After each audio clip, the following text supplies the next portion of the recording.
The quilt was what he noticed first. Thomas Hale had ridden hard for 2 days through the kind of cold that made a man question his choices, and when he finally pushed through the door of the Harlan Creek boarding house, he was thinking about nothing more than a hot meal and 4 walls that didn't move. The common room was loud in the way that only a mining town could be. Loud men flush from a vein strike spending fast, men who'd lost everything spending faster, and a card game in the corner that sounded like it might settle itself with fists before the night was out. Thomas found an empty chair near the far wall and dropped into it with the full weight of a man who had been in the saddle too long. He looked around for someone to take his order. That was when he saw the quilt.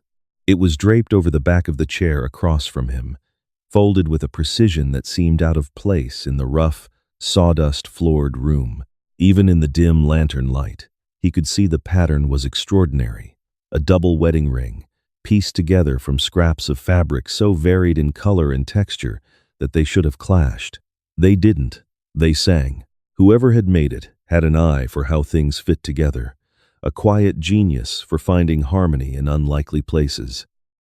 He was still looking at it when a tin mug of coffee appeared on the table in front of him. He looked up.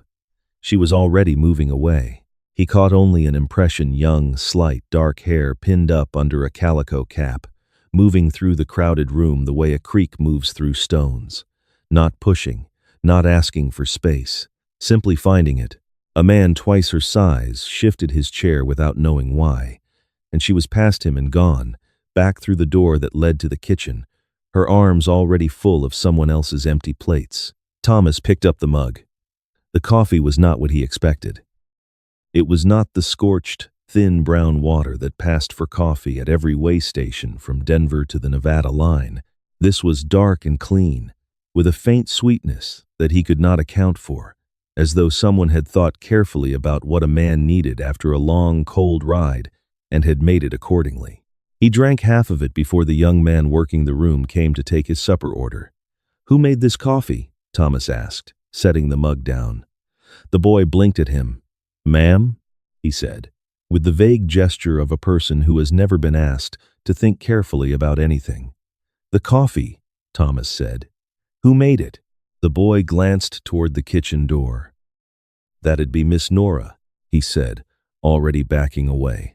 "She does the cooking and the quilts." He said it the way a person mentions something they have seen so many times. They have stopped seeing it. "You want the venison or the beans?" Thomas ordered the venison. But it was not the venison he was thinking about. Her name was Nora Fenn. She was 23 years old, and she had been running the kitchen and the linen rooms of the Harlan Creek boarding house for going on 2 years. She had come to Harlan Creek the way most people came, following something, or running from something, or both. In her case, it was a little of each. She had followed her father west from Missouri when she was 19, full of the particular boldness that belongs to young women who have read too many books and believe too firmly in their own capable hands. Her father had believed in a silver claim that turned out to believe in nothing at all. He had lasted 1 winter. She had lasted longer, because she had a talent for making herself indispensable. Mrs. Harlan, who owned the boarding house, and whose late husband had given the creek its name, had taken Nora on initially to help with the washing. Within 3 months, Nora was running the kitchen. Within 6, she had reorganized the linen supply, implemented a system for the repair of bedding that cut replacement costs by 1/3, and quietly, without anyone noticing quite how it happened, become the reason the boarding house had a reputation for the best table in the county. She was also, in the way of very capable young women in places that do not expect capability from young women, largely invisible. The miners and the traveling men saw the plate of food, the fresh-turned bed, the mug that appeared before they'd thought to ask for it. They did not see the woman who had been awake since 4 in the morning to make it happen. They saw the results of her intelligence and called it luck, or called it the boarding house's reputation, or called it nothing at all. Nora had long since stopped expecting otherwise. She moved through the common room like a thought passing through a crowd, present, purposeful, and utterly unremarked upon. Thomas noticed her that first evening, simply because he was a man who paid attention to things that didn't add up. He was a surveyor by trade, now wintering between contracts, and his entire profession was built on the discipline of looking carefully at what was actually in front of him rather than what he expected to see. The coffee didn't add up. The quilt didn't add up. Something in this loud, careless place had been made with extraordinary care, and he wanted to understand the source of it. He watched her for the better part of an hour. In that time, she delivered 6 meals, refilled 4 mugs, settled a quiet dispute between 2 men over a missing piece of bread by producing another piece without comment, and repaired a loose shutter latch on the window near the door, using nothing but a hairpin and a studied look at the mechanism. She did all of this without once being thanked, without once being looked at directly, without once sitting down. The dining room emptied late. Thomas was nearly the last man in it. He saw her come through from the kitchen carrying the coffee pot, scanning the room to see if anyone needed a last refill. Her eyes moved across the tables with the efficient economy of someone who has learned to assess a room in a single glance. They passed over him, then came back, because he was still there and still looking at her, which was apparently unusual enough to register. She crossed to his table and held up the pot in inquiry. "Please," he said. She poured. He watched the steadiness of her hand, the way she kept the pot level without thinking about it. Up close, he could see that she was younger than he'd initially thought, and that the tiredness around her eyes was the kind that didn't come from a single long day but from a long string of them. Stacked so closely together there was no gap for rest between. "The quilt on the chair over there," he said, nodding toward it. "Is that yours?" Her eyes moved to it. Something in her expression shifted, not quite a softening, but an acknowledgement. "It needed mending," she said. "I was working on it earlier." "It's remarkable work." She looked back at him, not with the expression he'd half expected, the startled, grateful look of someone unaccustomed to praise.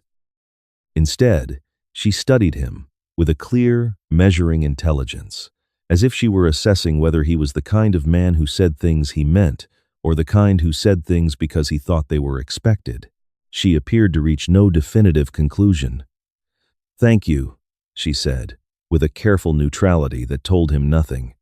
Then she took the coffee pot and went back to the kitchen. Thomas sat for a while longer in the emptying room, listening to the fire settle and the wind work at the windows. He thought about her eyes. They were the eyes of someone who thought carefully and kept most of it to herself, and he had the distinct sense that he had just been evaluated and found inconclusive. He found himself hoping for a second chance at the assessment. He had planned to move on after a week. He had a contract waiting in the spring, a survey commission up in the high country, but the high country was buried under 4 feet of snow, and the commission wasn't until March, and Harlan Creek was as reasonable a place as any to wait out the rest of the winter. He told himself this honestly, and without too much examination of the other reasons, he took a room. He arranged to stable his horse at the livery at the end of the street, and he fell into a routine, the way a man does when a place begins to feel less temporary than he intended. Every morning he came down to the common room at 6:30, and every morning the table nearest the window had a pot of coffee already on it, because Nora had observed that he preferred the window table and preferred his coffee immediately. He did not know, for the first several days, whether this was a policy she extended to all guests or a specific accommodation made for him. He suspected the former and hoped, more than he thought entirely reasonable, for the latter.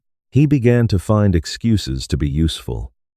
It started with the wood supply. He noticed, one afternoon, that the stack beside the kitchen door had gotten dangerously low, and that the woodshed was a good 40 yards across an icy yard. He spent 2 hours that afternoon splitting and stacking a new supply close enough to the kitchen door that she wouldn't have to cross the ice at all. He said nothing about it. He was in the common room reading when she found it, and he kept his eyes on his book, though he was not reading a word of it. He heard her pause in the doorway. Then he heard her go back into the kitchen. That evening, his coffee arrived with a small square of cornbread on the saucer. He hadn't ordered any. He ate it slowly, tasting the care in it, the faint honey and the way the crust had been given time to properly form. He understood then that they had begun to speak to each other in a language that had no words in it. He found other things. A hinge on the supply room door that squealed every time it moved. He oiled it one morning before anyone was up. A gap in the window frame of the kitchen that let in a killing draft. He packed it with fresh rope caulk he'd bought at the hardware store down the street and replaced the warped board himself with the boarding house's hammer and his own nails. He did not announce these things. He simply did them, the way a man expresses what he cannot quite say out loud. She responded in kind. The cut of meat on his plate grew consistently more generous. On cold mornings, a second blanket appeared folded at the foot of his bed without explanation. One evening he came in from a long walk in weather that had turned mean, and she appeared in the common room within 5 minutes with a mug of something that was not quite coffee and not quite tea, but was exactly the right temperature and tasted of dried apple and spice, and which she set in front of him without a word, and then was gone before he could thank her. The other men at the boarding house began to notice his comings and goings with the amusement of men who have nothing better to occupy them. "You're spending a lot of time reading in that common room," said a man named Garrett who worked a nearby claim and had been at the boarding house for 6 months. He said it with the sideways grin of a man making an observation he considers very clever. Thomas looked up from his book. "It's a comfortable room. Real comfortable," Garrett agreed, in the tone of a man who means something else entirely. "Funny how you always seem to be in it right around the time she comes through to check the fire." "I hadn't noticed," Thomas said. "Sure you hadn't." Garrett returned to his own business, still grinning.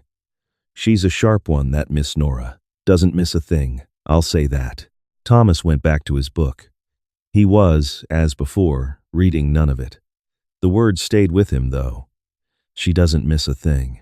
He thought about the way her eyes moved across a room, the small adjustments she made constantly. A chair shifted to give a man with a bad knee better access to the door. A lamp moved closer to the table where an older miner was trying to read a letter in the failing afternoon light, the extra piece of bread appearing before anyone knew they wanted it. She saw everything and said nothing. She made the world around her quietly, invisibly better, and no one thought to ask how or why. He had begun to feel something he had not felt in a long time, a specific, focused attention toward another person that had no practical justification and also could not be argued out of existence. The trouble came on a Thursday, in the second week of February. Thomas was coming down the back stairs when he heard Mrs. Harlan's voice through the thin wall of the office. It was not raised, but it had the weight of a woman who did not need to raise her voice to make herself clear. "I've had an offer on the property," Mrs. Harlan was saying. "A Mr. Cade. He's putting together a string of boarding houses along the rail line. He wants to standardize operations." Thomas stopped. "What does that mean for the kitchen?" Nora's voice. Quiet, but with a steadiness to it that he'd come to recognize as the way she braced herself for things. "He has his own arrangements for that. He brings in a cook, the same menu at every property." A pause. "I'm sorry, Nora. You've done excellent work here.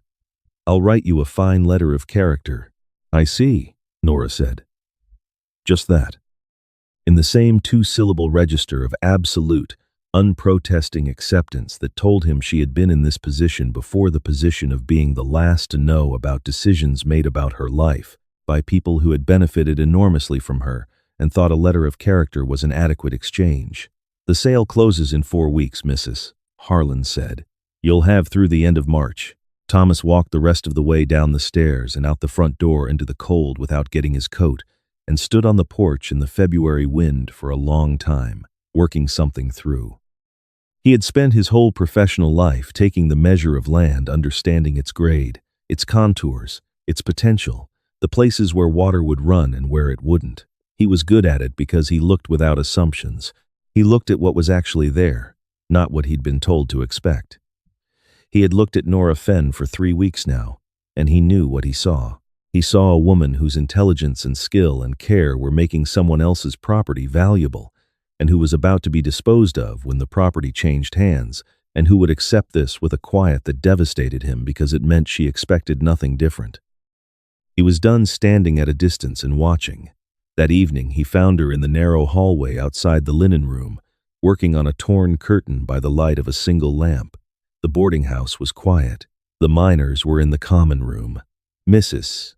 Harlan had retired early. He stood in the hallway. She looked up.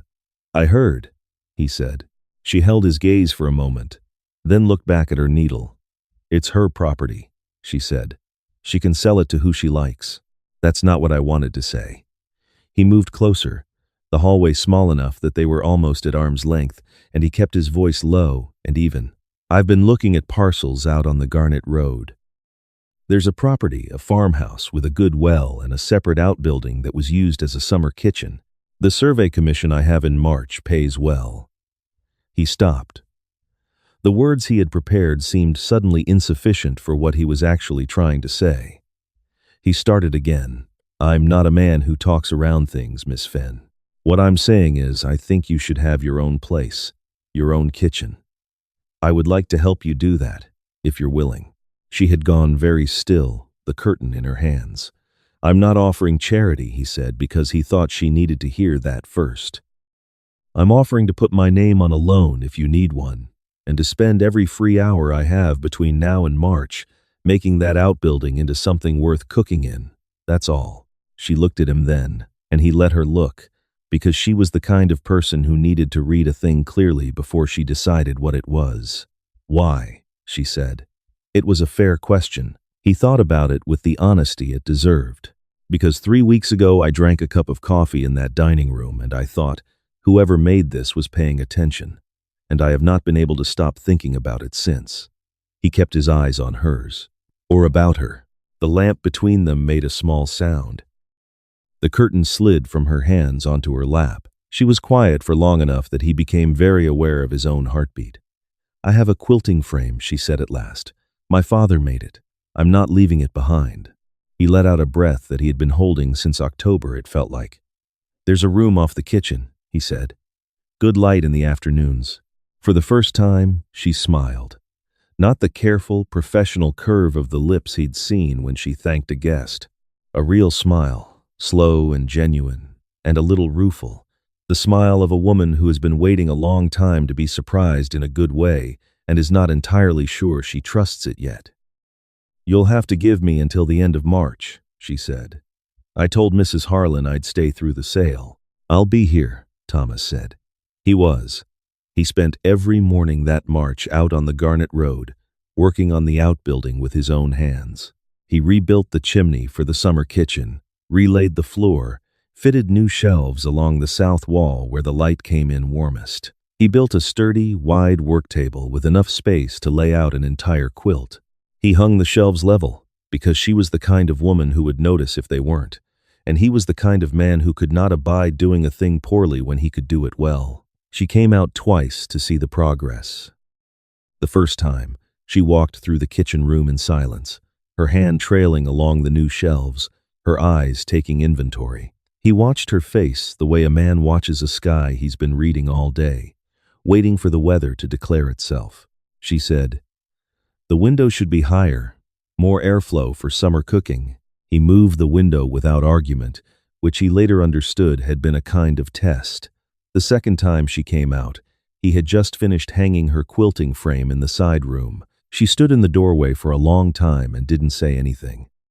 Then she walked to the frame and ran her hand along the wood, and he saw her jaw work once, the way a person's does when they are not going to cry but the option is presenting itself. "It was my father's," she said quietly.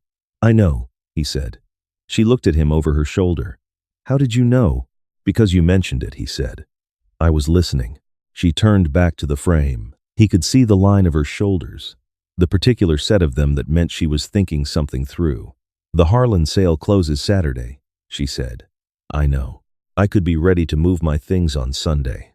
I'll bring the wagon at 8, he said. He was there at 7:50, because he was that kind of man. Her things filled the wagon's bed more fully than Nora Fenn's modest accounting of herself had suggested they would. The quilting frame, 4 crates of fabric and thread and the tools of her particular craft, a trunk of clothes, her father's copy of Robinson Crusoe with the cracked spine, and packed in a wooden box nested in old toweling, 6 mason jars of her own canned preserves, apple, chokecherry, and one of something deep red that she didn't explain, and he didn't ask about. Mrs. Harlan shook her hand at the door. Thomas loaded the last of it himself. The road out to Garnet was muddy with the end of winter, and the wagon moved slowly, and they talked. Not about the house, not about practical things.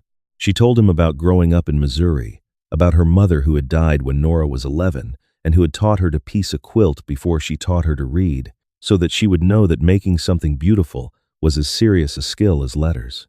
He told her about the work of surveying, about reading the land's true shape beneath the surface it showed you, about how a good survey could save a man years of building in the wrong direction.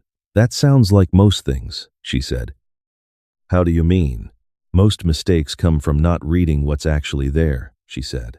Looking at what you want to see instead. He thought about that for the rest of the drive. He had planned to leave her at the house with the first day to herself. She had been independent for a long time. He understood she would need to find her own relationship with the space before she could be comfortable in it. He unhitched the wagon, helped carry the heavier crates into the kitchen, and said he would be back on Tuesday to check on a few things. She was already unpacking when he reached the wagon to leave. "Thomas," she said from the kitchen doorway. He looked back. "Stay for supper," she said. "I want to use the stove." She cooked in her own kitchen for the first time that evening, and he sat at the new work table and watched her figure out the particular character of the stove, the way it ran hot on the right side, the way the damper needed to be set for baking with the focused pleasure of a person doing exactly what they were made to do. She made a simple supper, a pot of beans cooked with pork, a pan of cornbread, and coffee. But the beans had something in them he couldn't identify, a depth and a warmth that made him eat twice what he intended. And the cornbread had that same quality as the first piece she had sent him, that quality of having been made by a person who respected the ingredients. They ate at the work table, across from each other, the lantern between them, the March wind outside doing its best and failing to find a way in, because he had sealed this house properly, and she had hung her first quilt, the double wedding ring, repaired on the wall beside the window, and it made the room feel inhabited in a way that four walls and a roof alone never could. She told him she'd heard from a woman in town who needed quilts made for a hotel opening in the spring. She had a plan. He told her his survey contract would take him away for 6 weeks, starting in April. "Will you come back?" she asked. Not anxious. Matter of fact. "Yes," he said. And then, because he was done moving around the true shape of things, "To stay, if you'll have me." She looked at him across the table. The lantern light was steady between them. "I noticed you too," she said. "The first night. You looked at the quilt like you were actually seeing it." "I was," he said. "I know," she said. That was the thing. They were married in June, on a Saturday, in the yard of their house on the Garnet Road, with a preacher who'd come out from town, and a small gathering of people who had learned by then that Nora Fenn Hale set a table worth making the trip for. The mining man Garrett was there, and the boy from the Harlan boarding house, and Mrs. Harlan herself, who cried in the uncomplicated way of a woman who knows she is witnessing something that got it right. Thomas did not own much, but he was good with his hands and his word, and both of those things turned out to be exactly what was required. 4 years later, the house had a proper porch, and the summer kitchen had become a real kitchen, and Nora's quilts were known in 3 counties, sold through a dry goods store in town, and sometimes ordered from as far as Denver. She kept a wall in the quilting room, where the best pieces hung before they went out, not for display, but because she needed to see them at the right distance to know if they were finished. Thomas would sometimes stand in the doorway of that room and watch her stand in front of a half-finished quilt, the way he had once stood in front of a difficult piece of terrain reading it, understanding what it wanted to be. They had a daughter now, 3 years old, with Nora's dark hair and Thomas's unsettling habit of staring at things until she understood them. Her name was Clara. She was already, at 3, the kind of child who noticed when something was out of place and set it right without being asked. One evening in late autumn, Thomas came in from fencing and found Clara sitting on the kitchen floor with a pile of fabric scraps and a child's blunt needle, constructing something that showed alarming early promise. Nora was at the stove, her back to the room. She's been at it for 2 hours, Nora said, without turning around. I moved the sharp things. Can you tell what it is yet? Thomas asked, looking at the scraps. She says it's a house, Nora said, but I think it's going to be whatever it needs to be when she gets there. He pulled out a chair and sat down at the work table. Nora set a mug of coffee in front of him, and then sat down across from him, which was a thing she did now without thinking. Sat down, was present, occupied her own place in the room she had built. He picked up the mug and breathed in the steam for a moment. Still the best cup of coffee I've ever had, he said. She looked at him over her own mug. There were 4 years of good mornings and hard winters and honest work, and a child on the floor between them, and her eyes held all of it in the easy, uncomplicated way of a person who is exactly where they intended to be. You said that in October, she said, and November, and all of December. Still true, he said. Clara held up her scraps and declared that it was a house and also a bird and possibly a mountain, and neither of them argued with her, and the fire in the good stove made its familiar sound, and the autumn dark came down soft over the Garnet Road. There is a particular kind of person who moves through the world, doing the necessary, careful, beautiful work that keeps everything around them from coming apart, and who is so consistent and so quiet about it that the world forgets to look. It takes a certain kind of attention to see them, not the loud, sweeping attention of a man looking for what he expects, but the patient, steady attention of someone willing to be surprised by what is actually there. Sometimes it begins with a cup of coffee that is better than it has any right to be. Sometimes it begins with a quilt. Sometimes it begins with a person deciding that what they are looking at is worth looking at more carefully, and not stopping until they understand why. The most generous thing you can give another person costs nothing at all. It is simply your full attention. Thomas didn't rescue Nora with money or grand words. He watched her carefully enough to see what she needed before she knew how to ask. All of us carry something worth noticing. The right person won't need you to announce it. They'll already be looking. A small note for you: this story was created and fictionalized by AI, crafted to bring you a moment of warmth and entertainment, while carrying with it a small, sincere lesson about the quiet power of truly seeing one another.